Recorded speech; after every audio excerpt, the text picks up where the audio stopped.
I'm very pleased to introduce our guest speaker, Chase Griffin. This summer, Chase founded Believe Brand LLC, which is a social enterprise using the revenue from his NIL, name, image, and likeness partnerships to deliver social impact. He also serves as a student athlete executive in residence at UWG, the sports industry's largest multicultural ad agency. You may also recognize Chase as a quarterback for the UCLA football team, which he does in addition to serving as a member of the Pac-12 Council's Student Athlete Leadership Team, Governor Newsom's Student Athlete Task Force, and the Bruin Athletic Council. He has such an extensive and impressive bio, and this is just a short bit of it. But with that, I want to turn it over to you, Chase. So thank you so much for being here, and I'll hand it over to you. Thank you so much for having me. Thank you to Rachel and Deanna and all of Startup UCLA. Also want to thank y'all who took some time out of your day to learn a bit about my journey on NIL, and hopefully something that you hear in this, either in this presentation or Q&A, spark something in your own endeavors. But first things first, we have USC this Saturday at 1 o'clock, and the student support's been great so far. And we're looking to finish the season strong with a win over the Trojans, get that bell back. So here. So this is Social Impact Ideas 101, name, image, and likeness for good, and how to use it for good. So what is NIL and UCLA's unique role in the movement? I'll start with a quote by Ed O'Bannon, who is a UCLA great. He was national champion and player of the year. I know people are excited for college athletes to be able to use their NILs. I'll keep up, check them out, and see what they're doing. But again, my job is done. And he did a great job. A lot of people don't know this, but in 2009, UCLA great Ed O'Bannon sued the NCAA because of the early EA basketball games that used NCAA athletes without compensation. They made a lot of money, but student athletes received none of that. And he won the case in 2014. This was sort of a catalyst where a lot of people actually hated Ed O'Bannon. And there were taglines saying all types of unseemly things about Ed O'Bannon on Twitter. But now we're trying to change the narrative on that now that NIL is passed. In 2019, California became the first state to pass laws for NIL athletes with former UCLA football player Ramogi Huma, who spearheaded efforts to get NIL laws passed around the country. And then effective July 1st, 2021, everyone profited from their NIL. So what is NIL?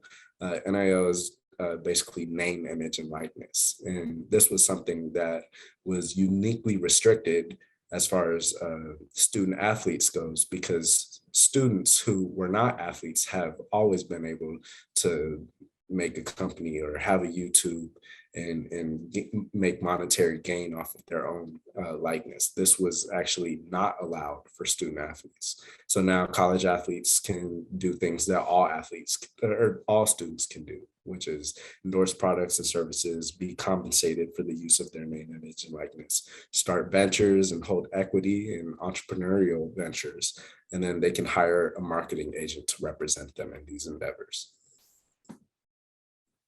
So I'll start off by presenting the more general way that I think is a good way of going about NIL and value creation. And then I'll go into how I use this playbook in my own journey. So it really comes down to three things, and that's personal values, economic value, and community value. That's how you create sustainability. So first off is personal values. The opportunities that you embark on have to align with your personal values. This creates authenticity and it creates consistency. Step two is you have to generate economic value. This is no secret. If there's going to be a deal that's done or a venture that is going to be the focus of energy and time, it has to be worth it. And then third is there has to be community value. By taking step one and step two, you find the value created by the actual deal, and you see where you can transfer this value either to the local community around you or a larger mission as a whole. All these three things make up a triangle, and this symbolic triangle like many of you know, is a delta, which is the impact or change created by the sustainable values. So for myself, this is how I use that playbook. My personal values are a believer, a winner, and a provider. As far as a believer, a lot of what drives me is my personal faith and my belief system that I was raised with and have continued to progress on in college. In any deals that I have, I take the similar positivity and mindset into executing in these deals. Another thing, I'm a winner. Anytime that I get an opportunity to do something, whether it be compete on the football field, compete in the classroom, be a spokesperson for an ad, I'm going to do it in winning fashion and do it in a way that maximizes the output. And then third, I'm a provider. Once you do the first two steps where you're a believer and a winner, you have spoils because of that. And what you choose to do with those is important. For myself, of course, I want to create economic value for myself and for my family and future family. But I also believe that I have a duty with what I gain from NIL to provide to others who can't do the same for themselves. So that's how I stay authentic to myself in all my deals. Second, for myself, obviously, money is something that is new in this space and is a huge add-on to the ability to market yourself in NIL. So whether it be major brands, venture stage deals, or cause-related campaigns, that's been my focus. So as far as just major brands, Boost Mobile, Degree, Shell, but with venture stage deals, whether they be past their Series A or approaching Series A, there's Clearcover, Duffel, Discord. So the venture stage deal is very important to me and interesting. All the greatest brands were started on college campuses. UCLA prides itself on starting the internet itself. So as a UCLA student athlete, I know that the next Bezos was probably in one of my public affairs classes, and the ability to create that relationship and actually take advantage of it by building a venture deal or partnership or getting equity in something that may be worth billions, using your own name, image, and likeness is a huge step forward. And then third, which ties mostly into the community value, are cause-related campaigns. So for me, that was Be the Match, which is the largest bone marrow registry in America, or the LA Food Bank, which is probably my most reoccurring partner, where each one of my deals provides a school weekend lunches to children who rely on school for food. So step three, the community value that you want to create, you have to find it before you embark on it. So my charity partner of choice is the Los Angeles Regional Food Bank, which is a weekend backpack program. The impact must be measurable. It can't be, oh yeah, I do this, I do that. No, you have to have numbers to back up how your deal flow is affecting others in a positive light. So more deals, more meals. The impact must be measurable. It has to be with an exceptionally rated charity, a first-rate charity that provides a service that is impactful and makes a difference in people's lives. This program supports the LAUSD school children system, and it provides over 100,000 meals per year. Proceeds of the NIL deals and other donations have led to us being able to donate 20,000 meals so far. And because of our partnerships with the brands, that's actually going to increase substantially. And then donation matching by brand partners are going to really lead the impact by the year's end. So the goal is 50,000 plus meals by the end of the year. And then, so in order to put these into play, I've examined in my own degree brand deal, which was one of my first deals, how I did the 3 steps. So step 1 were the personal values. Degree was the first major brand to sponsor student athletes. They were already someone who believed in student athletes and gave us a shot. And the Breaking Limits campaign aligned with my values of being a winner. Step 2 was the economic value. Degree is a large brand. It's partnered with Unilever and WPP. These are legit in the advertisement world, and it was worth my time and energy. And it led to motivation to provide a good output. And then step 3 for community values, it allowed a direct investment for 4,000 meals to the LA Regional Food Bank program. And this was the first deal, and the campaign is up to 20,000 meals so far, but this really kick-started everything. And then lastly, it's important to brag on yourself and not brag on yourself in vain, but to make sure that way leads on the way. If there's a group or an advertisement agency that sees that you're doing well, and then because of that gives you another shot, well, then that leads to better impact personally and for those around you if you're using your NIL for good. So whether it be Forbes, ESPN, LA Times, these have amplified not only myself, but my partners, such as LA Food Bank, where we did a piece at the LA Food Bank with Spectrum Sports, where that's around probably LA Food Bank was saying $50,000 worth of free press for them. So by using your NIL for good, as you amplify your own value, you amplify your value towards the communities around you. Thank you for the opportunity, your time and attention. Now, I believe if we have time, I'd love to do Q&A. Yeah, absolutely. Thank you so much, Chase, for that. Something we talked about last week, Chase, with social impact ideas, and I feel like you started to talk about this a little bit in your presentation, is finding your why, especially in the social impact space. Why do you pursue things that have a positive impact? Certainly, you could be doing things that just made you a lot of money. So I'd be curious to hear what is it that drives you? What is your why that leads you to pursue social impact specifically in the work that you do? Right. Personally, it mostly comes from how I was raised in my faith.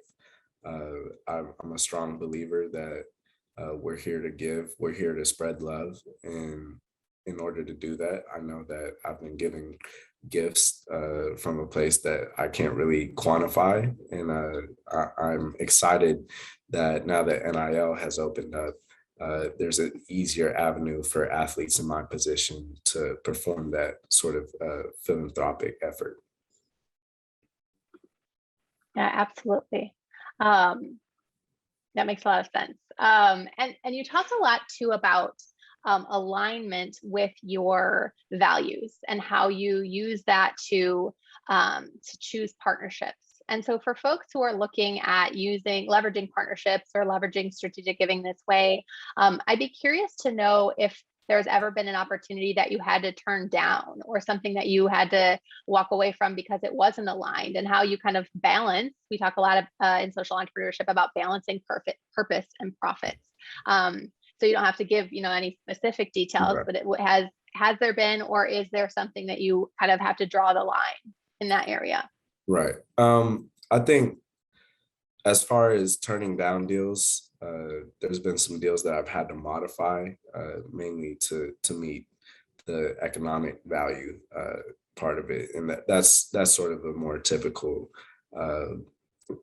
negotiating aspect of the deal flow. But there's some deals that I wouldn't even consider because of personal value, and that's not really a knock to anyone who would.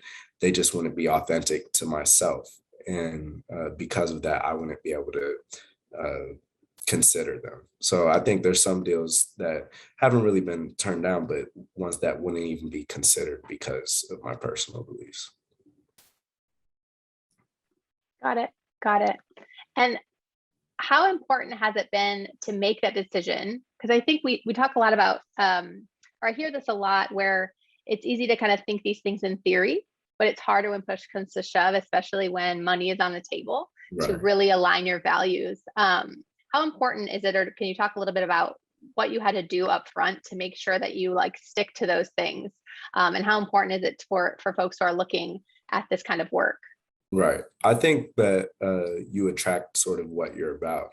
And part of the reason why so many of the deals that have reached out to me, sort of in a passive way where I haven't been pursuing them, but they've come to me with the deal, were off of how I represent myself, both in person and social media. Key to being authentic is your face that you have to the public has to match the person you are privately and at all times. And that honestly makes everything easy, because if you're the same person all the time, you don't feel like your hands in a lot of hats. You're pretty much consistent with who you are.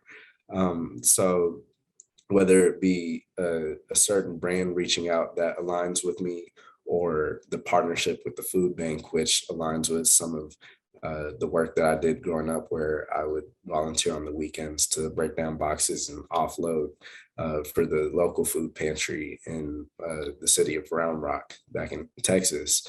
It all really came full circle. Yeah, I love that advice. Being the same in front of people as you are behind closed doors. I think that's the definition of integrity. Something along those lines. That's the definition of integrity. And I think that to keep your values in place, that's vital. I have a question from Sophia. What led to your work on fighting food insecurity specifically? And can you talk a bit more about your partnerships with the LA County Food Bank? Right. So I touched on it a little bit last question, but I grew up, my sort of way of performing philanthropy was community service at my local food pantry in the Round Rock Serving Center. So whether it be stocking the shelves of the food pantry, actually giving to the food pantry, or receiving shipments, I had a little bit of experience growing up in that space. And the LA Food Bank is one of the most extensive and impactful entities, not only in LA, but in the country at that. I remember on my visit there, the amount of just sheer food being moved in and out of the facility sounded outrageous. And to be able to use my platform to help make a small dent in what they're doing, help in a small way, I think is the best use of my blessings and my opportunities. Yeah, awesome. Thank you for that. And thank you for the question. Okay, if hypothetically you weren't able to use the word entrepreneur to describe yourself or some of the philanthropic initiatives you've undertaken, how would you describe yourself? Is something not captured about you as a person if the word entrepreneur is applied to you? So super interesting question. All right. Did you catch all that? Yes. Yeah. Okay. I mean, I think that's a great question. I may be labeled an entrepreneur by other people, but I never really look at myself in that way. Entrepreneur obviously has a connotation towards business, but I try to keep everything that I do personal. And I think that's part of the reason why when people interact with me, whether it be on a so-called business deal or on a football field or in a classroom, I always keep it relationship oriented. So I think that would be a good way to describe how I do things, very personable, just because I acknowledge that there is a mission at hand, there is a goal at hand, but we don't have to achieve it in a way that ignores the fact that we're human beings trying to do the right thing. Yeah, absolutely. And that's where social entrepreneurship, Right. I'm biased because that is what I love and focus on, but kind of is that blending, right? Right. Of social impact, entrepreneurship, business, personal values. But I think that's a really interesting approach to just making it all very personal. And especially if I mean, you're using your likeness, image, Name, image, likeness, right? Right. NIL, yeah. Myself. Yeah, so how can you, I mean, you can't really, you are the brand, so you Right. really need to be authentic to that. Okay, I want to be conscious of your time, Chase. I know that you have a hard stop. Any last advice for folks who are just starting out, thinking about ideas? The Bruin Impact Challenge is all about early stage ideas and starting something from scratch just because you have a desire to want to make something better or drive positive change. Any advice to folks who are just getting started? I would say stay true to yourself. If you have an idea and a dream, make that happen, make it work. You're already at an institution of UCLA of champions, so you've already accomplished that. Now it's just about staying the same person that got you here, because that's going to get you to the place you want to get next. Love it. All right. Thank you so much, Chase. Yeah, if you want to give a physical or digital round of applause to Chase, we appreciate you taking the time from your busy schedule to come share about the really cool strategic giving work that you're doing at UCLA and beyond. We appreciate you and all the work that you're doing. So thanks so much. I really appreciate the opportunity. I had fun. Thank you guys for y'all's questions, and have a blessed rest of your Monday. Cool. Thank you, Andrea. All right. So here's what we'll cover this afternoon. It should be pretty short and sweet. I asked 2 questions in the description of this event. How do you know if your idea is worth pursuing? And what are the first steps to taking your idea to launch? And I will aim to answer both of those today. We'll have a short breakout if we have enough people, or we can just do it in our little small group that's left. And then we'll have some tips and a short Q&A. So where do we start when we have an idea? Most people start by thinking a lot about their idea. What will it entail? How will I execute on it? But actually, we really should be starting here with the problem. What idea is your problem trying to solve? I really love this quote from Albert Einstein. I think it sums it up nicely. He says, if I were given 1 hour to save the planet, I would spend 59 minutes defining the problem and 1 minute resolving it. Social impact really is all about solving problems. Yet most people in organizations want to jump straight into the solution or their idea. And I'll use those words interchangeably. Your solution and your idea are one and the same. But this often means that they're assuming that they know or deeply understand the problem they're trying to solve, even if they have little to no data to back it up. And I'll tell you why that's a problem with a really quick example. A few years ago, I was working with an organization up in Santa Barbara who wanted to use a tower garden technology to provide low-income community members with fresh produce. So their idea really was to grow the food, and then they donate the veggies to local food banks who would then give it to residents they supported. So they built out the technology, they grew the food, and they supplied it to the food banks. But after a while, I think a month or 2, if I'm remembering correctly, the food bank said they didn't want it the produce any longer because for the most part, the community members weren't taking it and it was going bad and getting thrown away. And of course, they thought they had this great solution. So they had to ask, why is this not working? They know that there's hunger in the area. They know people don't have access to fresh food. But it turned out that the community members weren't used to eating or cooking with fresh vegetables. And since they didn't know how to cook with it, they didn't end up taking them from the food bank. So even though it sounded like a good solution, they hadn't really fully understood or defined the problem, right? These communities were in need of fresh produce, but they were also in need of education around how to cook and perhaps tools on how to cook. And because the organization didn't fully understand the problem, they weren't able to provide the right solution. Now, of course, in this case, they were able to iterate fairly quickly, but they still wasted a lot of time and resources that could have been avoided. And that's really best case scenario. When we don't understand the problem, best case scenario is that we waste time and resources and money and energy. Worst case scenario, we end up causing unintended harm. And I don't have time to go into that specifically, but it's especially common in the social impact space. So all that to say, the first step to understanding if your idea is worth pursuing is really to deeply understand and clearly define the problem you want to solve. So how do you do that? So basically, we can break it down into 3 steps. First, you want to draft the problem. So you can ask yourself or your team, if you have one, questions like, what problem are we trying to solve? Or what is the basic need here? Or what specific ways does this problem present itself?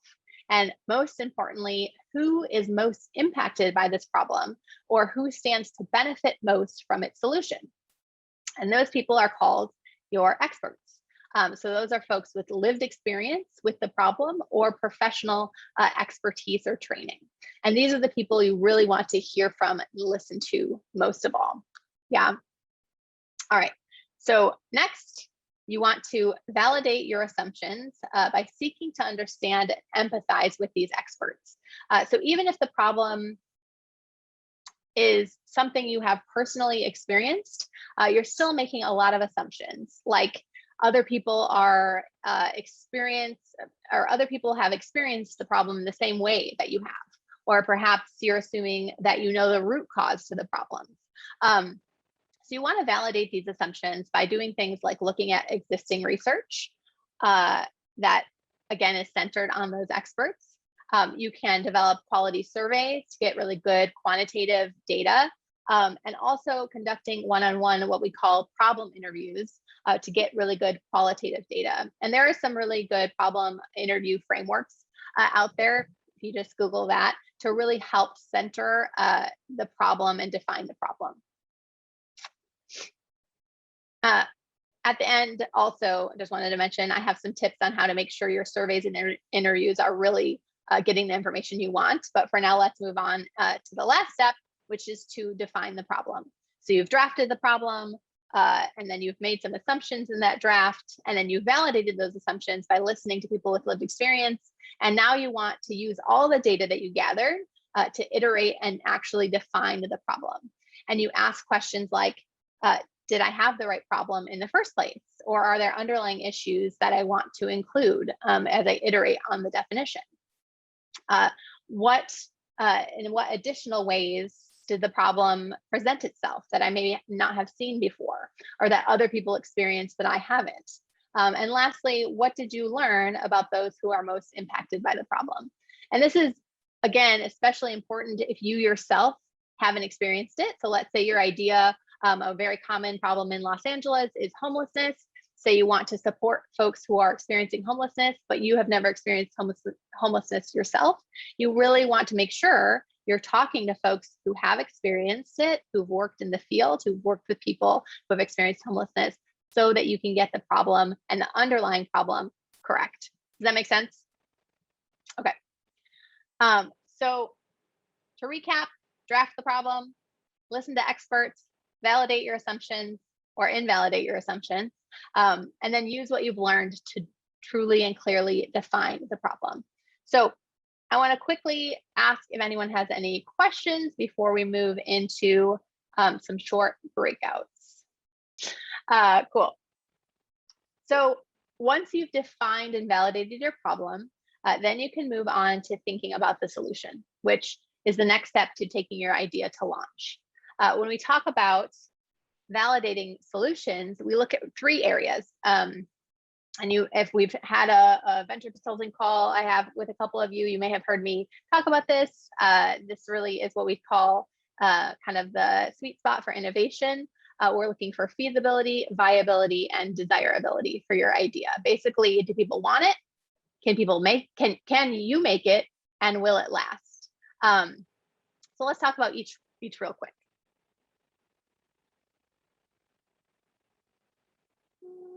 Okay, so desirability asks, is the solution what the people or community that is dealing with this problem truly want and need?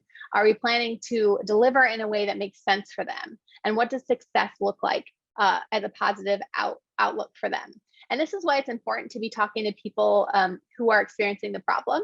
I hear sometimes in talking to entrepreneurs who are working on something for, let's say, older adults, and I'll say, have you done a survey? And they'll say, yes, we have. And I'll say, to who? And they'll say to college, to my friends or to my family members. And perhaps none of those people fit in the demographic. So you want to make sure you are doing a desirability check with the people you're hoping to serve. Second is feasibility. So feasibility asks, what will it take to create our solution? Is this something that that can be created by our team, if you have one, or yourself? If not, what other resources do you need? So if you need a physicist to create your idea, is that something you have? Is that someone you have access to? And if not, is there some pivot that needs to happen in order to be able to feasibly achieve your idea on your own? And lastly, viability, which asks, is our solution sustainable over the long term? And this is true even for one-off events. Does it contribute to long-term positive impact? And does it address root problems? So we must answer all of these questions to validate or invalidate our solutions or parts of our solution. So how do we do that? Very similar to problem validation, solution validation, you want to hear from those with lived experience first and foremost. And again, those who are most impacted by the problem and who will benefit most from your solution. So you can develop surveys, conduct interviews, you can host co-creation or ideation sessions, you can prototype, and you can test your ideas.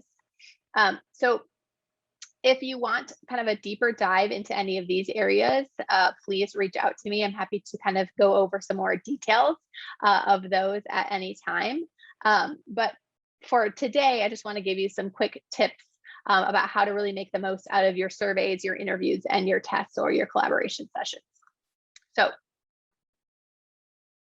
first and foremost, ask open-ended questions. So if you're doing a survey, if you're doing an interview, you really want to ask questions that can't be answered just with a yes or a no. So especially, in surveys, you might use some short answers or multiple choice, but in interviews or collaborative sessions, you want to leave room to hear from your experts. So leave those open-ended questions to be able to get some additional context that you may not have even thought of ahead of time. On that same note, you want to avoid leading or bias questions.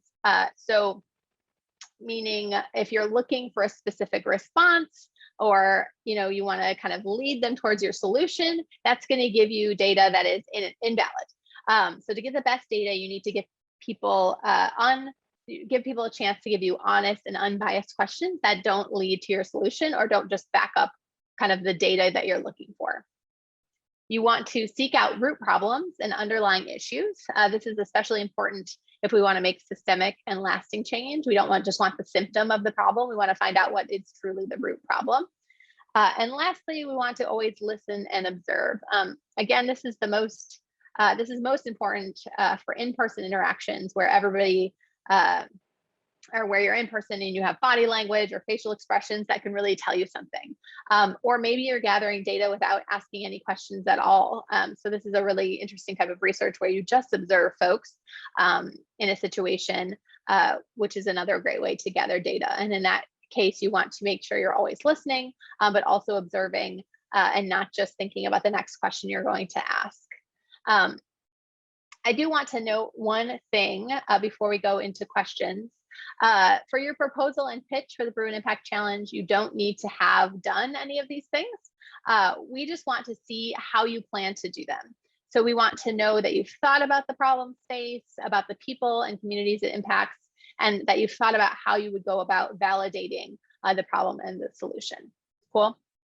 So any questions before we move on?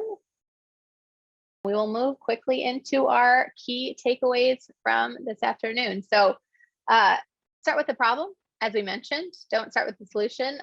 Drea mentioned last week, and something that I say to people all the time is fall in love with the problem. Don't fall in love with the solution. The problem will stay the same, but even when they're complex, so the solution needs to change to fit the problem. So start with the problem, center experts. Again, keep those individuals and communities who are most impacted by the problem at the center of your solution creation process. Validate, always validate your assumptions. We make a lot of assumptions in everything we do. Even if you yourself are an expert or have lived experience, we still are making assumptions. So always do those interviews and the surveys and the collaboration sessions and the calls and the prototyping to validate your assumptions as you grow, to help you from wasting time and money and resources and energy and morale. And lastly, the Bruin Impact Challenge, as I mentioned, we just want to see your ideas and your plans. So none of this has to be executed I know it can be a little intimidating sometimes when people say we want to, to do a prototype and a test. It sounds like a really big thing. It doesn't have to be, but just keep in mind that that we don't need to see a perfected and completed validation. We just need to see the plan, and that you've been thinking about who are the people, and you've been thinking about the problem, and you've been thinking about iteration in that way.